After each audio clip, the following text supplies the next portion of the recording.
Boa noite, irmãos. É um prazer a gente estar junto mais uma vez, agora para o nosso oitavo episódio, né, das questões cruciais. E o tema de hoje é: o que é fé? Bom, nas semanas passadas a gente falou acerca da regeneração, do novo nascimento, da salvação, se é possível obter uma segurança para a nossa salvação. E hoje a gente vai falar sobre fé, o que é o conceito de fé, o que está por trás dessa doutrina, dessa coisa que está realmente muito presente, né, na nossa vida cristã e que a gente fala em todos os momentos.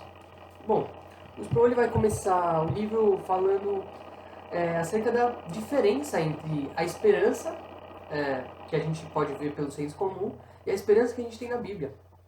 E o nosso ponto de partida é a pergunta: o que é fé?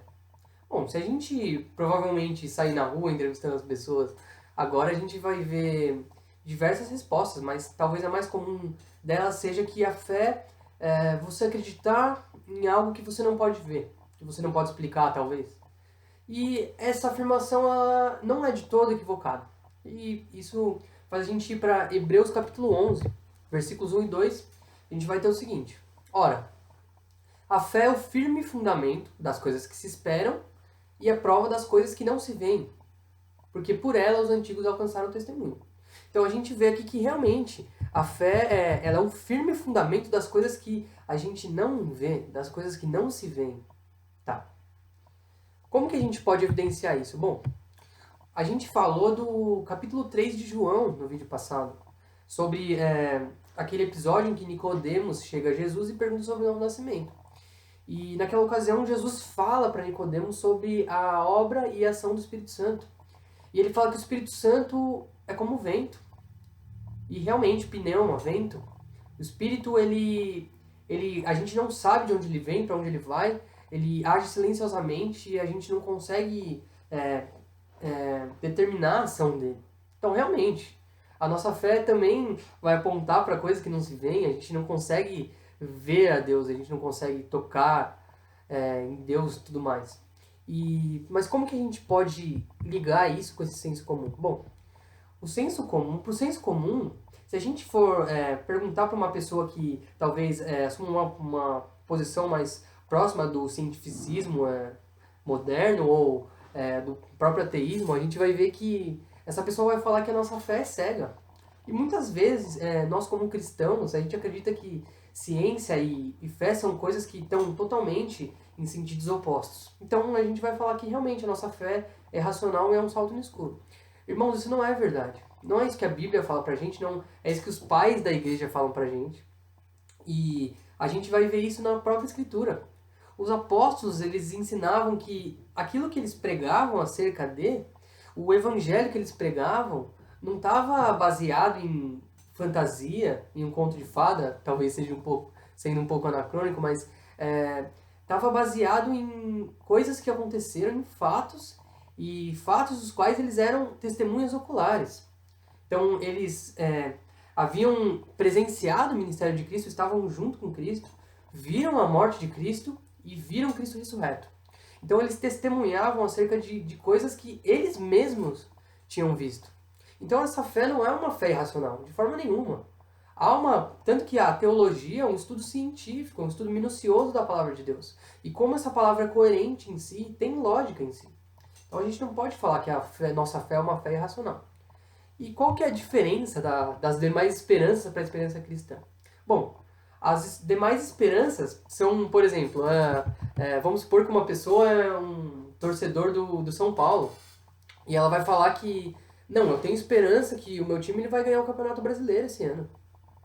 Tá, aquela pessoa acredita que o time vai ganhar, que o time tem talvez um elenco agradável, que a diretoria tá bem engajada e tudo mais, e tem grandes possibilidades de ganhar aquele campeonato. Mas aquela pessoa, ela tá firmada em alguma coisa que é concreta? Não. Ela não consegue observar o futuro. Essa é a diferença de qualquer esperança. Então, essa esperança como uma inclinação do coração a acreditar que alguma coisa pode dar certo, do que a esperança cristã.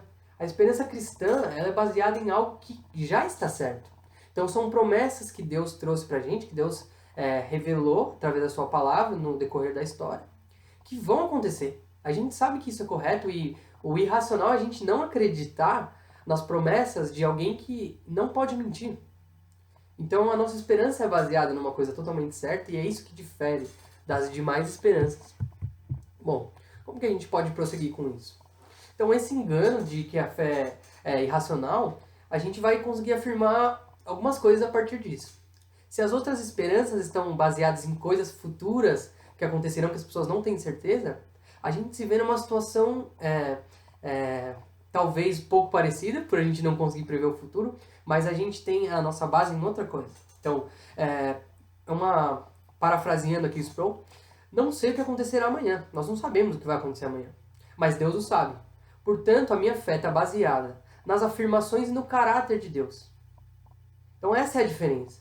A nossa fé, ela não está acerca de coisas que Deus faz ou de coisas que vão acontecer. A nossa fé é acreditar no próprio Deus, no caráter do próprio Deus. E quando a gente acredita, a gente confia no caráter de Deus, a gente sabe que as promessas dele serão cumpridas. Porque ele é um Deus santo, ele é um Deus que não pode pecar.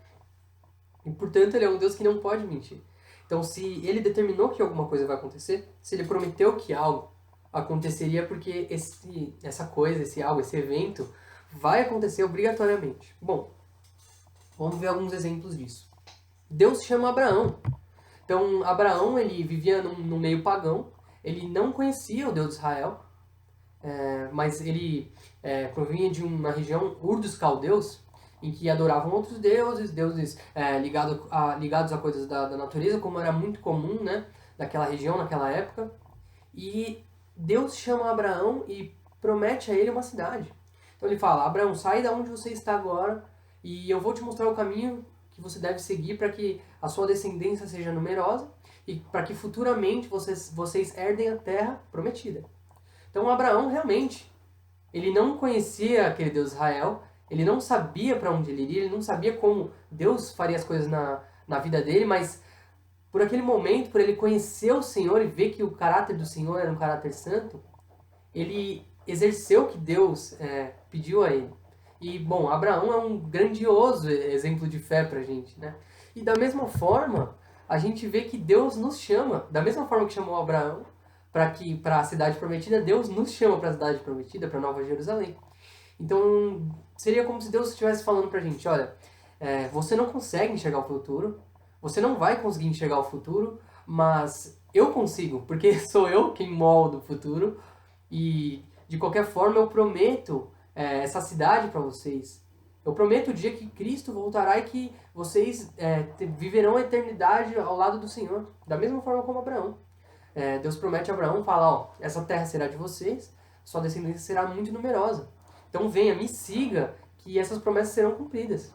De fato, Abraão não viu essas promessas de Deus serem cumpridas, né? Ele não viveu para ver isso. Da mesma forma que Moisés, né? José não viveu, Moisés não viveu para ver realmente eles chegando à terra prometida por Deus. E da mesma forma os profetas do Antigo Testamento não conseguiram ver a vinda de Jesus, mas eles eram movidos pela fé. Eles acreditavam nas promessas de Deus, de que o Messias viria e de que o reino de Deus seria sobressalente sobre qualquer coisa. Obviamente já era por conta da soberania de Deus, mas que com a volta de Cristo, com a volta do Messias e com o estabelecimento e o cumprimento de todas as promessas de Deus, nós viveríamos a eternidade ao lado de Deus. Então esses homens foram movidos por isso. E a Bíblia fala pra gente, o justo viverá por fé.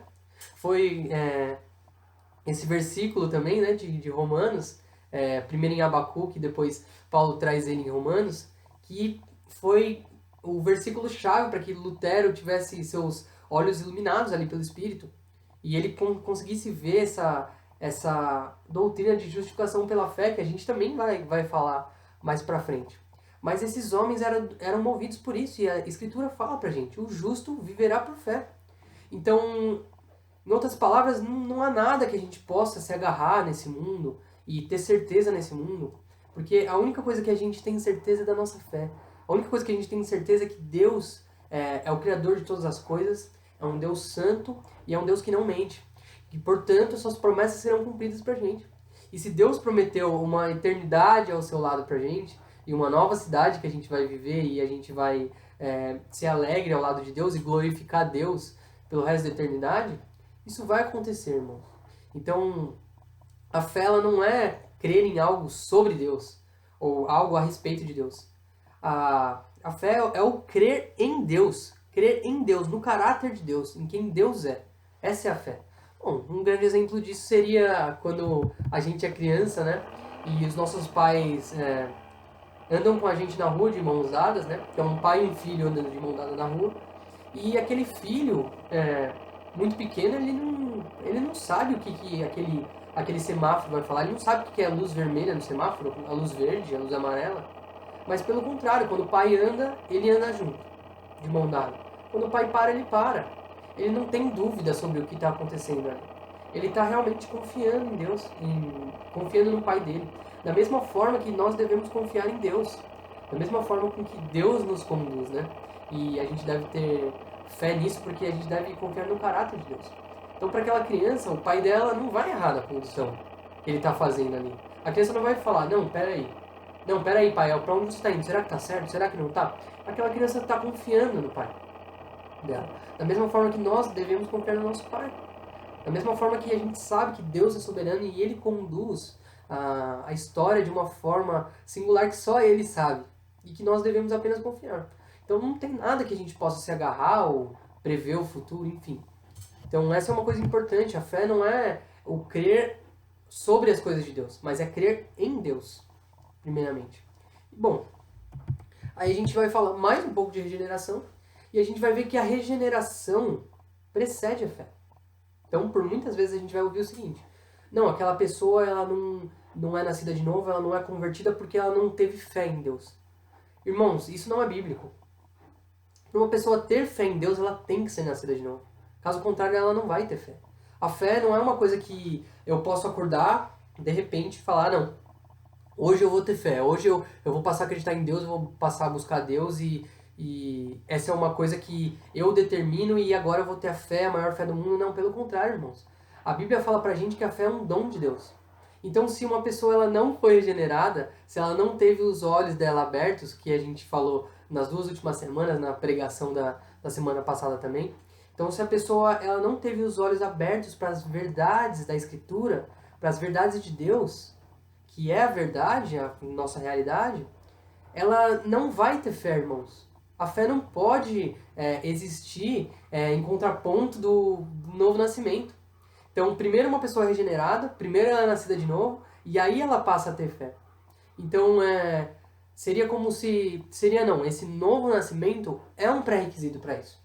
Então, é uma coisa para a gente entender. Então, irmãos, que a gente possa buscar isso, que a gente possa realmente nos firmar nos atributos de Deus, que a gente possa realmente ler a Escritura e orar, a fim de que nós conheçamos cada vez mais quem é Deus e qual é o seu caráter, e que a gente possa realmente ter segurança dessa nossa fé, né? Entender o que é a nossa fé, entender que não é uma fé cega, não é uma fé racional e não é um salto no escuro. Pelo contrário, Deus se revelou através da palavra dele para que nós conheçamos quem ele é, para que nós tenhamos certeza de que estamos com os pés realmente firmados, né?